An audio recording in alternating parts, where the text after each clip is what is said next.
నిన్న జగన్మోహన్ రెడ్డి గారు వారి పార్టీకి సంబంధించినటువంటి కొంతమంది సోషల్ మీడియా ప్రతినిధులతో, అది వాళ్ళు చెప్పినటువంటి మాట, దానికి సంబంధించి ఏదో ఒక మీటింగ్ పెట్టుకున్నాం, అందులో వాళ్ళ పార్టీకి సంబంధించినటువంటి సోషల్ మీడియా ప్రతినిధులతోటి భేటీ అయి దానికి సంబంధించినటువంటి కొన్ని మాటలు మాట్లాడారు. అందులో పాపం ఒక అమ్మాయి చాలా అమాయకంగా, ఏం తెలియని తలంలో, ఎందుకంటే జగన్మోహన్ రెడ్డి గారి గురించి తెలిసిన ప్రతి ఒక్కళ్ళు కూడా అసలు అలాంటి ప్రశ్నలు అడగరేమో, కాకపోతే ఆ అమ్మాయి పాపం మరి ఎవరన్నా స్క్రిప్ట్ రాసి ఇచ్చారా లేకపోతే ఎందుకు అడిగిందో తెలియదు, కానీ సింపుల్గా నేను ఒక ఆంటర్ప్రెన్యూర్నండి, నాకు మీ లైఫ్ అంతా చూశాను, మీరు పాలిటిక్స్లోకి రాకముందర ఒక ఆంటర్ప్రెన్యూర్గా ఉండేవారు, ఒక పారిశ్రామికవేత్త మీరు, సో మీ అసలు మీ జర్నీ ఎలా సాగింది, ఇవన్నీ పాపం అలా అక్కడ ఆడియన్స్లో కూర్చుని ఆవిడ అడిగింది. తెల్ల మొహం వేశాడు, బెక్క మొహం వేశాడు. కనీసం ఆ అమ్మాయి తెలుగులో అడిగినటువంటి ప్రశ్నకు కూడా సమాధానం చెప్పలేనటువంటి ఒక ముఖ్యమంత్రి వర్యులు. దానికి పక్కన ఉన్నటువంటి పాపం సజ్జల భార్గవరెడ్డి గారు చాలా కష్టపడి, ఎంతో కష్టపడి దాన్ని తెలుగులో, మరి ఏ భాష, తెలుగులోనే అమ్మాయి అడిగింది, ఆ తెలుగుని మరి వీళ్ళు ఏ భాషలోకి ట్రాన్స్లేట్ చేసి చెప్పాడో తెలియదు, కానీ ఏదో చెప్దామని ప్రయత్నించాడు. అయినా సరే జగన్మోహన్ రెడ్డి గారికి అర్థం కాలేదో ఏమో, ఆయన ఏం సమాధానం చెప్పలేదు. మళ్ళీ ఒక రకమైనటువంటి వెర్రి నవ్వులు, పిచ్చి నవ్వులు నవ్వుతూ కూర్చున్నారు. దానికి సజ్జల భార్గవరెడ్డి గారు ఇంక ఇలా కాదు, సమాధానం చెప్పకపోతే కష్టమైపోతుంది, పరువు పోతుందేమో అని చెప్పి భయపడి సింపుల్గా ఏం చెప్పాడు, గూగుల్లో వెళ్ళి సెర్చ్ చేసుకోండి, జగన్మోహన్ రెడ్డి హిస్టరీట గూగుల్లోకి వెళ్ళి సెర్చ్ చేసుకోవాలట, బ్రహ్మాండంగా చెప్పాడు. సరే అని పోనీలే, ఒక ఆంటర్ప్రెన్యూర్ అడిగినటువంటి ప్రశ్నలకి గూగుల్లోకి వెళ్ళి సమాధానం తెలుసుకోండి అని చెప్పేటువంటి ఒక పరిస్థితి అక్కడ ఉంది. కాబట్టి గూగుల్లోకి వెళ్ళి జగన్మోహన్ రెడ్డి గారి గురించి ఎదిగావు.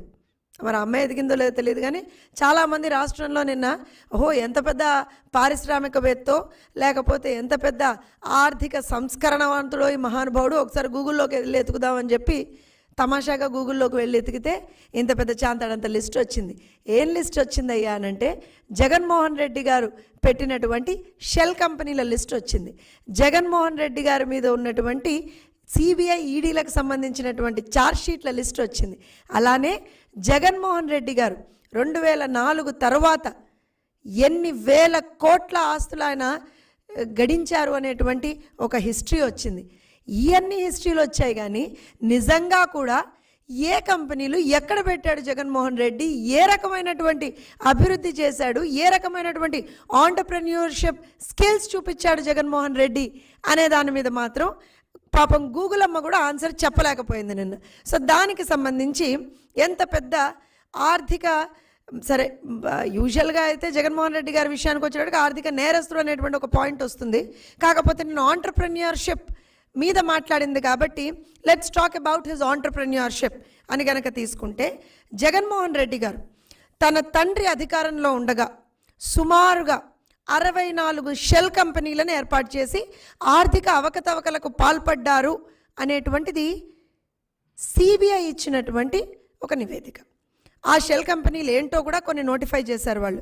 అది వాన్పిక్ కావచ్చు, ఆల్ఫా అవెన్యూస్ కావచ్చు, లేకపోతే గిల్క్రిస్ట్ ఇన్వెస్ట్మెంట్ కావచ్చు, లేకపోతే జెమ్ ఫైనాన్షియల్స్ కావచ్చు, Trident Temper Limited, Weave Promoters Private Limited, MKSS Software, లేకపోతే సిఎన్ఆ కన్స్ట్రక్షన్స్, ఇలా తీసుకుంటే మాంట్లే రియల్టర్స్, ఇలా తీసుకుంటే ఇందాక నేను చెప్పినట్టుగా 64 షెల్ కంపెనీలను ఐడెంటిఫై చేశారు. సిబిఐ ఐడెంటిఫై చేశారు, వాటిని నోటిఫై చేశారు. So Malbani group, Sigma Oxygen, Sai Surya, Warm House, ఇవన్నీ తీసుకున్నాం. సరే 2014 నుంచి 2019 వరకు ఏం చేశాడు జగన్మోహన్ రెడ్డి? ఒక షెల్ కంపెనీ కూడా ఏర్పాటు చేయాలి. కానీ అదే మళ్ళీ 2019 నుంచి 2024 వరకు, అంటే వాళ్ళ పార్టీ అధికారంలోకి వచ్చేటప్పటికి మళ్ళీ షెల్ కంపెనీల ఏర్పాటు స్టార్ట్ అయిపోయింది. సో ఈ 3 సంవత్సరాల్లో, ఈ 5 సంవత్సరాల్లో మనం కనుక చూస్తే మళ్ళీ కొత్తగా షెల్ కంపెనీలు ఏర్పాటు చేస్తాడు. అది మనం షిర్డీ సాయి ఎలక్ట్రికల్స్ అని తీసుకోండి, ఆదాన డిస్టిలరీస్ తీసుకోండి, ఇండోసోల్ తీసుకోండి. సరే వీటిని కొన్ని బినామీల పేర్లతో నడుపుతున్నాడా, ఏం చేస్తున్నాడా అనేటువంటిది అందరికీ విదితమైనటువంటి విషయమే. ఇవన్నీ కనుక చూస్తే అసలు జగన్మోహన్ రెడ్డికి ఆంటర్ప్రెన్యూర్షిప్ అనేటువంటి పదానికి అసలు ఎక్కడన్నా అర్థం ఉందా, ఎక్కడన్నా అసలు పొంతనుందా, అసలు నిజంగా ఆ పదానికి జగన్మోహన్ రెడ్డికి ఒక స్పెల్లింగ్ అన్నా తెలుసా అనేటువంటిది వాళ్ళందరూ ఆలోచిస్తున్నారు. ఎందుకంటే 2004కి ముందర ఉన్న ఇంటిని కూడా అమ్ముకోవాల్సినటువంటి పరిస్థితి ఉంటుందేమో అనేటువంటి ఒక పరిస్థితుల్లో ఉన్నటువంటి ఆ కుటుంబం ఆ తర్వాత 2004 తర్వాత 1000 కోట్ల ఆస్తుల్ని ఎలా గడించింది? ఇది సింపుల్గా అంటే ఇంత తక్కువ వ్యవధిలో అన్ని 1000 కోట్ల ఆస్తులు ఎలా వచ్చాయి అనేటువంటిది ఈ వ్యాఖ్య మీరో నేనో ఇంకోళ్ళో చేసింది కాదు. సాక్షాత్తు దేశ అత్యున్నతమైన న్యాయస్థానం సుప్రీంకోర్టు చేసినటువంటి వ్యాఖ్య. ఏ రోజున? 2012 సెప్టెంబర్ 14వ తారీఖున చేసినటువంటి వ్యాఖ్య. అలానే కనుక తీసుకుంటే ఒక వ్యక్తి కేవలం 10 ఏళ్లలో 1000 కోట్ల రూపాయలని ఎలా సంపాదించారు? దర్యాప్తు పూర్తయ్యేదాకా బెయిల్ సాధ్యం కాదు. ఇది అదే 2012లో అక్టోబర్ 5వ తేదీన బెయిల్ పిటిషన్ను కొట్టేస్తూ కోర్టు ఇచ్చినటువంటి వ్యాఖ్య. ఇలా గనక తీసుకుంటే నిజంగా కూడా అన్ని 1000 కోట్ల ఆస్తులు జగన్మోహన్ రెడ్డి ఎలా సంపాదించాడు? నిజంగా పాపం నిన్న అమ్మాయి అడిగినట్టుగా ఆంట్రప్రెన్యూర్షిప్ స్కిల్సా, లేకపోతే దోచుకోవడం అనేటువంటి ఒక స్కిల్ని నిజంగా కూడా నాకు తెలిసి దాంట్లో పిహెచ్డీనో ఇంకేదన్నానో చేసినటువంటి జగన్మోహన్ రెడ్డి స్కిల్లా అనేటువంటిది ఆలోచించాల్సినటువంటి పరిస్థితి.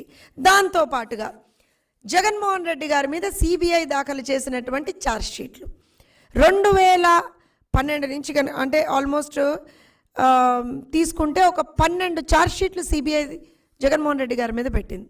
అలానే ఈడీ ఛార్జ్షీట్లు ఒక 2. అన్నిట్లో కూడా ఆర్థిక నేరాలకు సంబంధించినటువంటి అంశం, ఏ రకంగా 1000 కోట్ల ఆస్తులు దోచుకున్నాడు, ఎలా సంపాదించుకున్నాడు జగన్మోహన్ రెడ్డి అనేటువంటి అంశమే మనకు కనబడుతుంది.